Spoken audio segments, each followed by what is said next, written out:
Hello everyone, welcome to the video lecture series of Cryptography and Network Security. I am your instructor Dr. Ramesh Prajapati, and today I am going to discuss the key distribution scenario. So let's start the agenda of this video. The key distribution scenario, hierarchical key control, session key lifetime, transparent key control scheme, and the last is decentralized key distribution. So let's start the first key distribution scenario. In the previous session, we have already discussed some terminology of key distribution scenario. Right? So here you can see the initiator A and the initiator B. These are the two users, and user A want to communicate with user B. User A want to communicate with user B. So the how it communicate with user B. So the first user A need to access the key distribution center and get the session key from the key distribution center, and that key is sent to the user B. So this is all about the key distribution scenario. So the question, how the key will be distributed among the different users. These are the terminology we already discussed in the previous session. Right? So AND system, it means it represents A and B identified by ID A, identity of A and identity of B. Master key K and KB, session key between A and B represent the KS. The nonce value N1 and N2, the nonce value may be a random number, timestamp or the counter, and it must be different for each request. The value of nonce must be different for each request. So the nonce value will prevent the masquerade attack, and the nonce value must be difficult for an attacker to guess. So now let's see how the key will be distributed among the different users. So let's see. So the first, each user share a unique master key with the key distribution center. Key distribution center is also called the KDC. That means each user. It means if you are considering two users, user A and user B, user A will be share a unique key to with KDC. Same user B also will be share the unique key with the distributed center.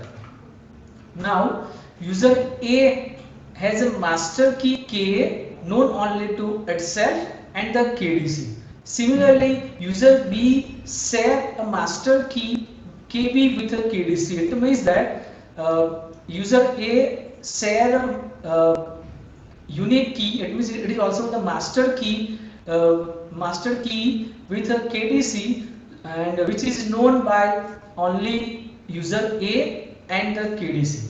Same, user B share a unique key with the KDC, so which is known by the user B and the KDC.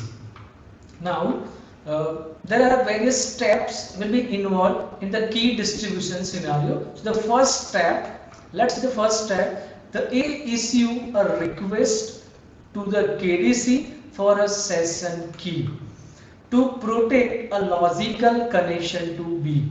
It means that the first user A request to the KDC to get the session key, and this session key will be sent to user B.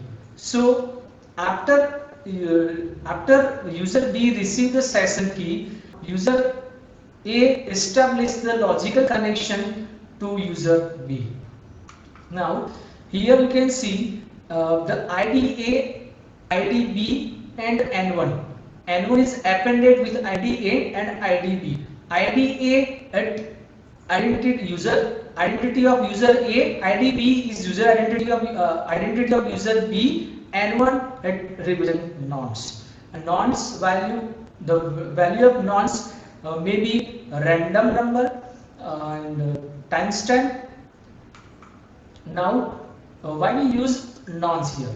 It means to prevent a masquerade, it should be difficult for an attacker to guess the nonce, because the nonce is a nonce. We can say that the nonce is a any random value.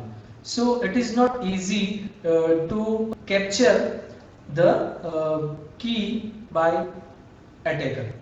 Here step 1, this IDA, IDB and N1. IDA, IDB and N1. User A send, user A is initiator A send IDA, IDB and the nonce with the KDC, key distribution center.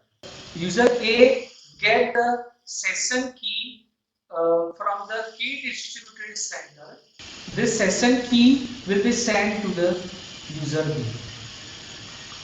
And here the second is the initiator A, which user A share a master key or unique key with the KDC. User B share a master key or unique key with the KDC, and which is known by the user B and the KDC.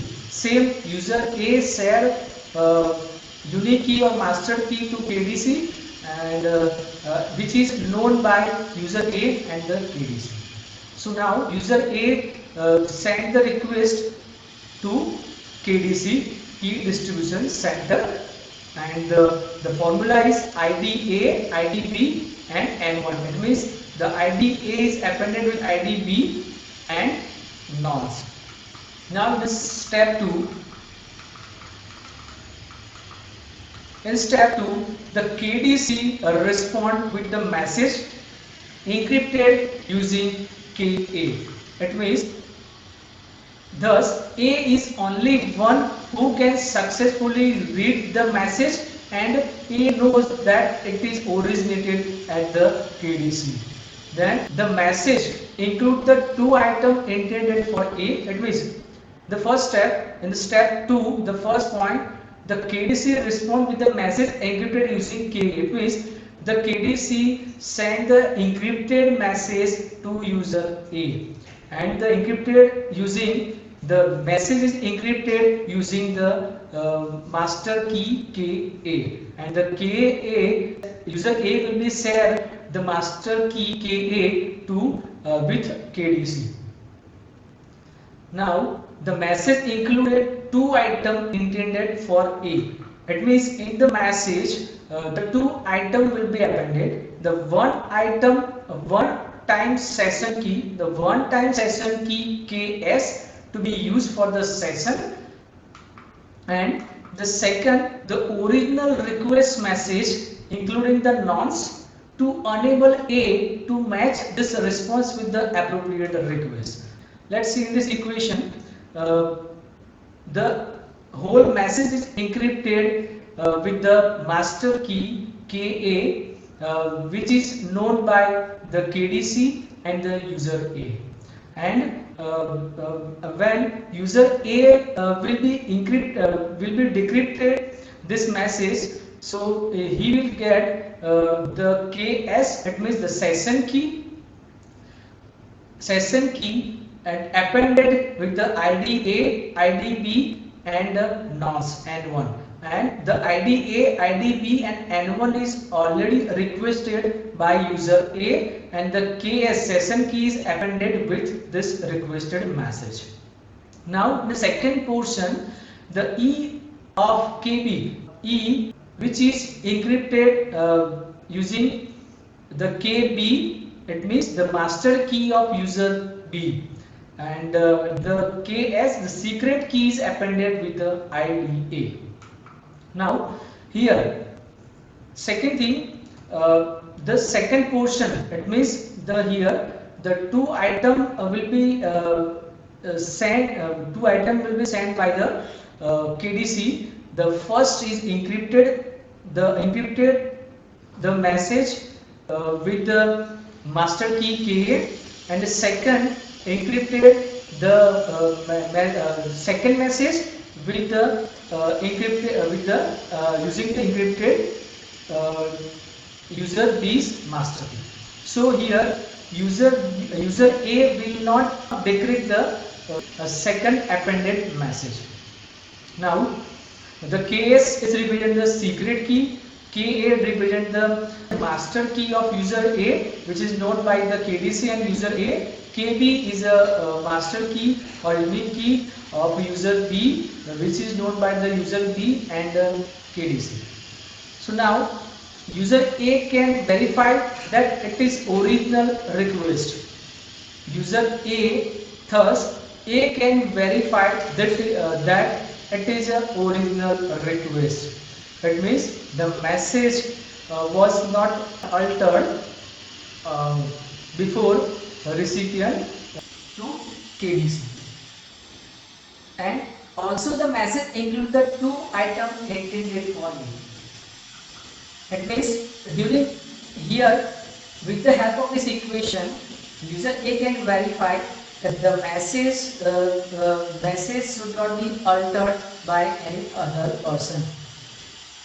Now the message included two items intended for B. That means the next portion, the first message E of KA KS appended with ID A, ID B and N1. This is the first portion, first item, and the second item is also appended E of KB, KS appended with the ID A. That means here the one session key KS attributing the session key to be used for the B. Means the one time session key KS to be used for the session, and the IDA is an identity of user A. It means this message, the second appended message, it will be not decrypted by user A. Only user B will decrypt the second portion of the message. Because here the KB is a unique key or master key of user B. So user B can only decrypt the message. Now the second portion of the message is appended. The second portion of the message will be sent to the user B. Now continue step 2. This last two items are encrypted with the KB. Last two items are encrypted with the KB master key that the KDC share with B, and they are to be sent to B to establish the connection and prove A's identity. It means the last two items are encrypted with the KB only, because the KB is a unique key or master key of B, and which is known by user B and the KDC. So only it encrypted only by user B, and after that user A sent to B to establish the connection and prove the identity of user A. Receiver or user B knows that user A want to establish the connection, establish the logical connection between user A and user B for communication. Now to this next step 3. And step 3, let's store the session key and forward the E, which is encrypted by KB, and the secret key KS is appended with IDA, user identity of A to B. Now because this information is encrypted with the KB, so it is protected from eavesdropping. It means here the attacker will not capture the session key. Anyhow the attacker will capture the session key, that message is encrypted only by KB. So the attacker will not encrypted the message. The B knows the session key KS, knows that the other party is A from ID A and knows that the information originated at the KDC. KB, because it is encrypted using KB. Here the B know the session key KS, right? Because only the B user B will be encrypted, will be decrypted the message. When it decrypted the message, B will get the session key KS, and the session key is also appended with IDA. It means the IDA is a user identity of user A. So this is the original sender or user, and this information is originated at the KDC, because the KDC, the KB, KB is only known by the user B and the KDC. That's why this information is only originated at the KDC. Now here you can see the E is encrypted, E, which is encrypted using the KB master key of user B, and the secret key KS is appended with the IDA. Now this message is sent to the receiver. Now receiver knows the user A want to communicate with user B. So user A want to establish the logical connection with user B. Discuss step 4 and step 5. So in step 4, using the newly minted session key for encryption B, send A nonce N2 to A. It means here you can see N2 nonce N2 is encrypted with the session key KS and is sent to the user A. Using newly minted session key for encryption B, send a nonce N2 to A. Now the E is N2 is encrypted using the session key KS and it's sent to the user A.